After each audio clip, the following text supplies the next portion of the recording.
All right, just let me check to make certain that everyone can see my screen okay. And as I mentioned to Cara this morning, it's the first time I've used Zoom. We use Microsoft Teams at the department, so I have to figure out where the buttons are at. And a little nervous because I haven't done a presentation probably in a couple of years. A lot of the trainings I used to do moved to the department's My Learning, so they're online trainings now for folks. But anyway, I wanted to talk to everybody here about County Board eligibility determinations. So hopefully this will work the way it's supposed to. There we go. So I want to cover some basic terminology first off. And so we have Ohio Eligibility Determination Instrument, or the OEDI, the Children's Ohio Eligibility Determination Instrument, or COEDI. And then when the department refers to both of those tools, we typically just say COEDI, but you'll notice here that we have a backward slash in the acronym. And then the Form for Eligibility Determination, or the FED, Children's Form for Eligibility Determination, or the CFED. We're going to look at a tiny bit of Ohio Revised Code, or ORC, and then the last term is Substantial Functional Limitations, or SFLs. So all of these are terms, I mean, we're all acronym rich. I celebrated my 35th year this past September in being in the field and supporting people with developmental disabilities, as the term goes.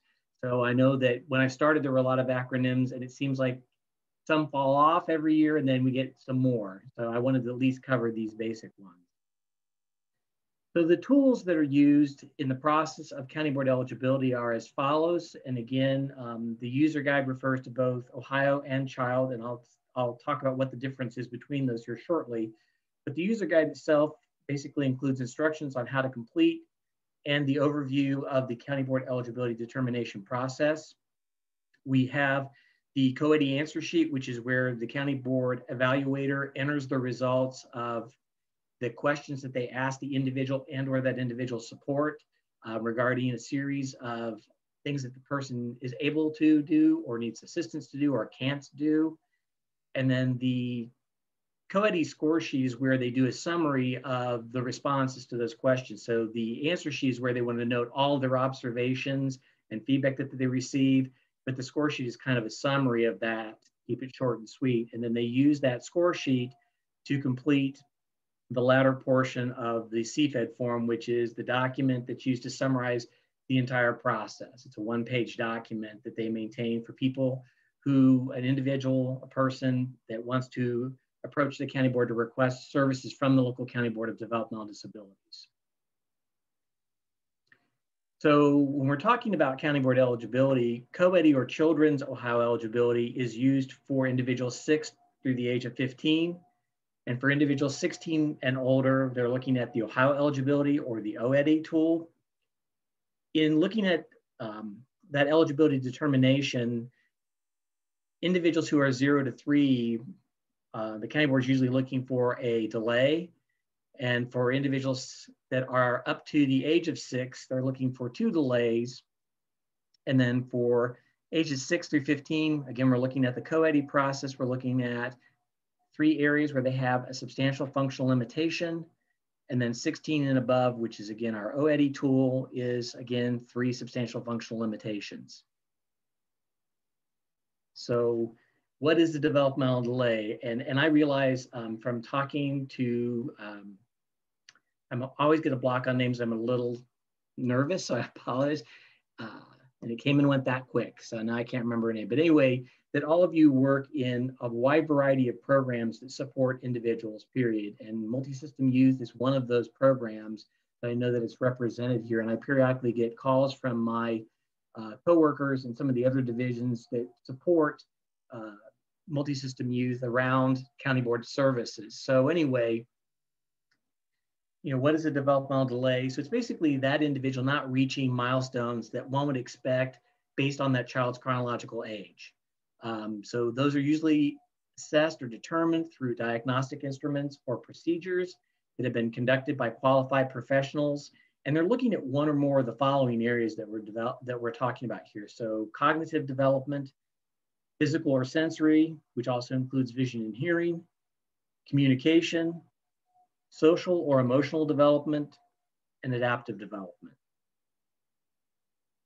So what does the design of the COEDI tool look like? So what are they actually assessing the individual to determine what the person is capable of doing or what areas they may need assistance in? So for the children's or the COEDI process, they look at the individual's mobility, not only in home, but in their community. They look at receptive and expressive language skills. They look at that person's ability for self-care. And again, with children, the tool doesn't understand that for very young children, there may need to be some assistance. So the questions are different when you're looking at kids as opposed to when you look at adults. Self-direction, in other words, the person's ability to make decisions and understand decisions that may not be a good decision to make. Do they learn from making bad decisions? Capacity for independent living looks a lot at being able to clean your room, do laundry, prepare meals, types of things, and then learning. And then the only real difference when we're looking at the OEDI process, which is for those individuals 16 and above, is economic self-sufficiency. So again, we have the same life activity areas under both COEDI and OEDI, but we're looking at economic self-sufficiency. This is when we start looking at the person's ability to pursue potential employment. Do they understand basic skills that they need to have in order to have a job? What are the things that are important? In other words, will I get up in the morning to go to work? Will I, when I get to work, will I listen to my supervisor? Will I actually focus on tasks? Those kind of things. And again, there's a little bit different nuance in the questions when we're looking at individuals 16 and above, because at that point in time, not always, but typically we do expect there to be a greater degree of independence of that individual to complete things like brushing their teeth or dressing themselves by buttoning clothing or being able to sort their laundry to some extent. So this next slide is an actual flow chart of the eligibility process.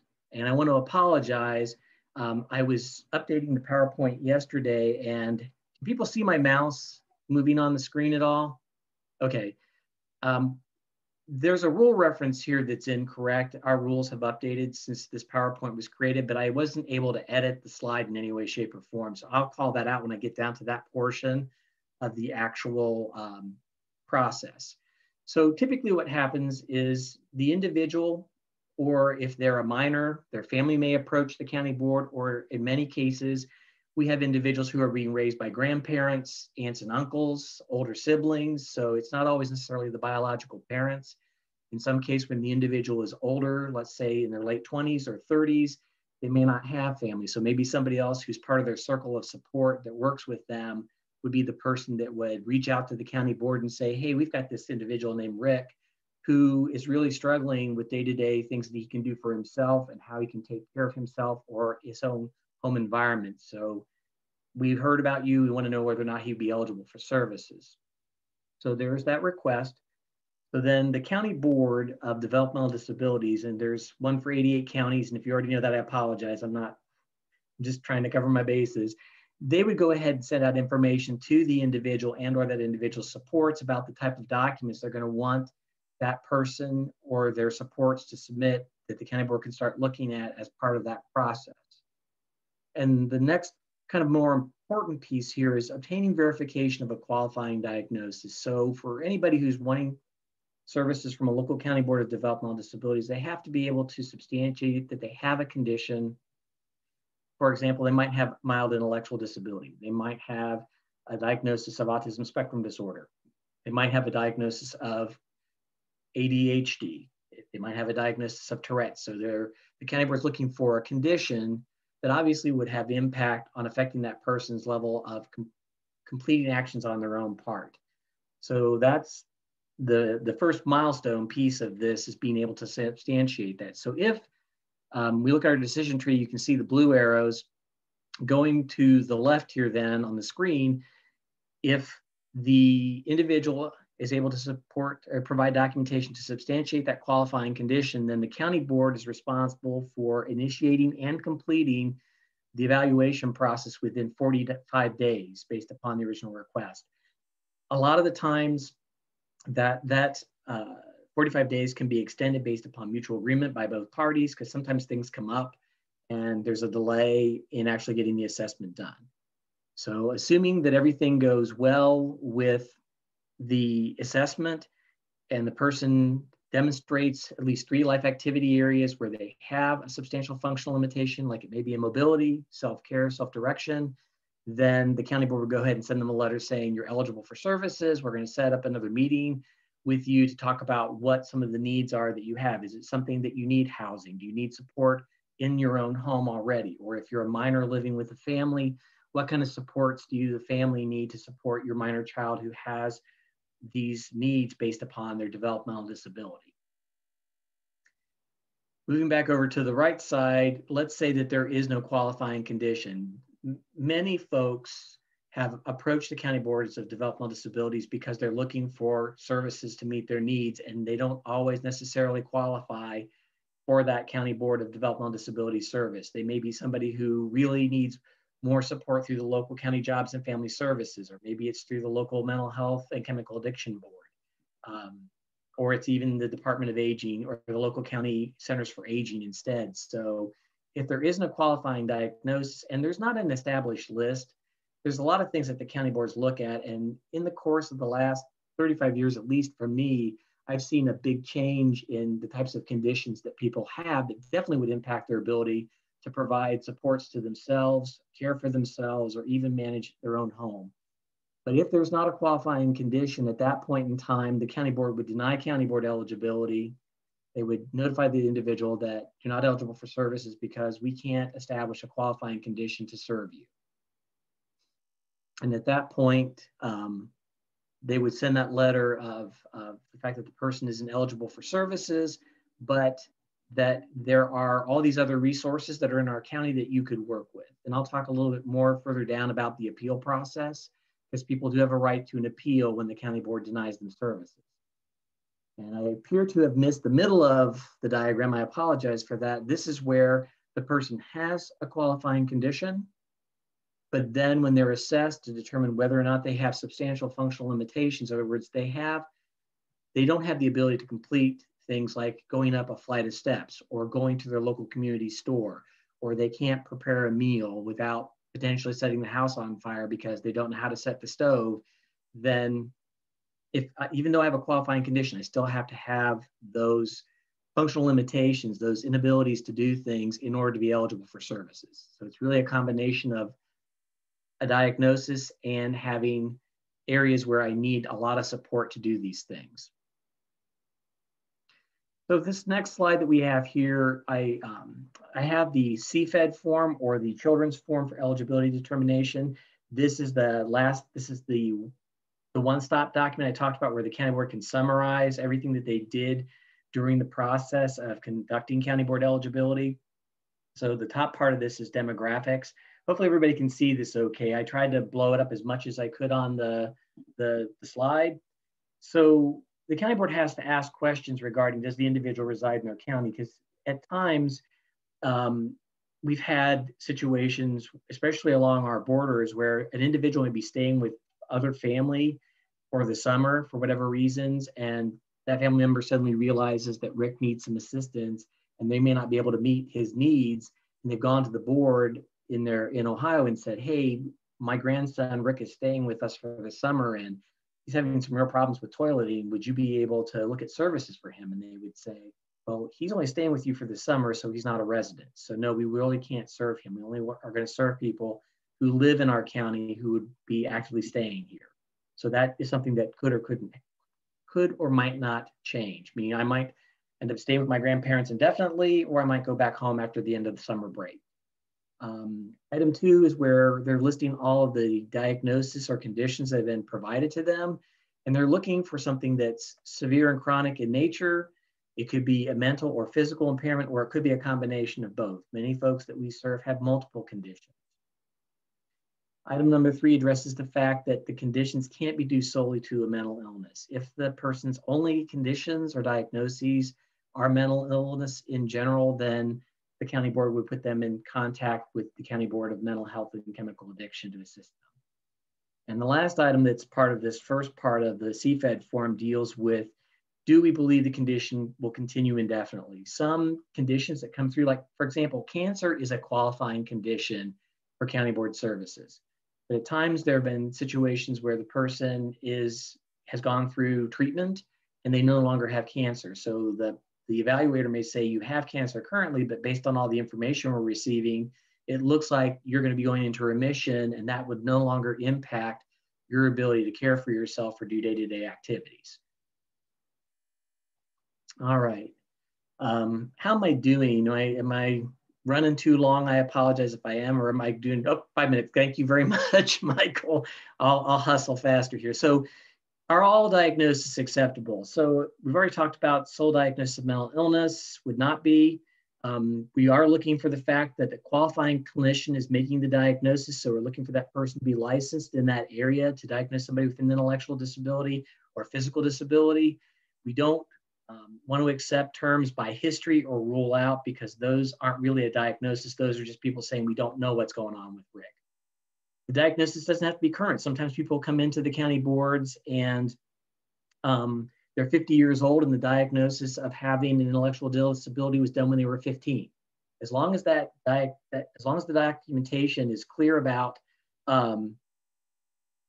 the condition and when it was occurred, then the county board doesn't need something that's a brand new evaluation.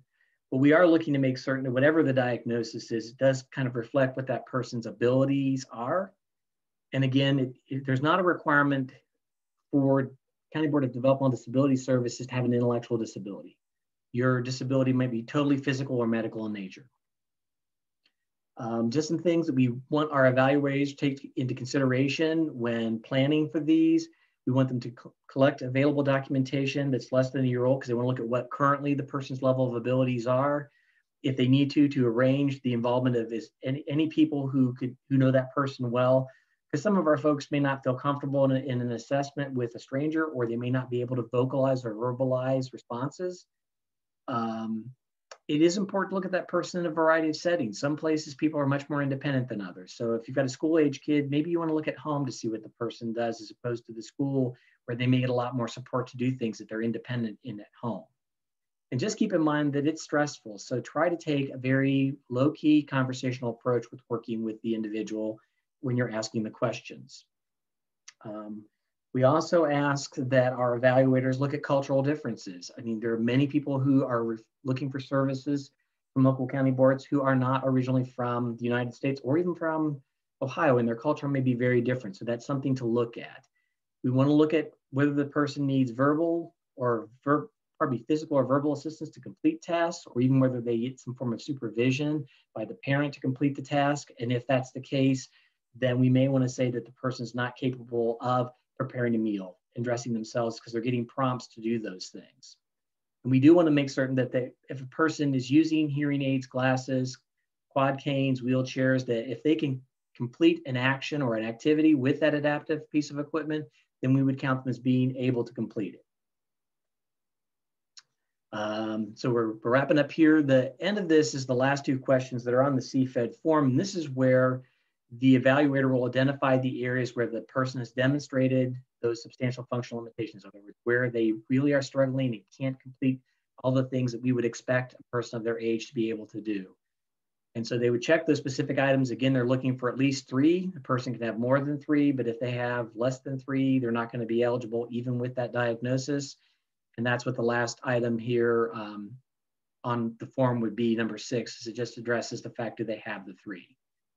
So the county board is responsible for making certain that the individual gets a copy of the process, all the tools that they used. If they request, and I always, when I get calls from families, say, please always ask for a copy of the tools. You're going to want to look to see what was noted during your evaluation. And the individual or their family should have an opportunity to ask questions of the person who completed the process. And as I mentioned earlier, the person does have appeal rights. There is a rule out there that the county boards have to assist the individual with appealing if the person feels that they really were eligible for services and the county board says that they're not. Okay, hang on a second. The last thing I wanted to show you real quick are resources. So I'm glad that you're going to be providing these to everybody. So the link that's here on the very first part is a link to all of these tools that I've kind of very, very briefly covered. And then I've also provided my contact email and my supervisor, Kelly Shuck's email address if people have questions, since I know I kind of didn't do a good flow with this. So I apologize. All righty. That's all I've got, folks.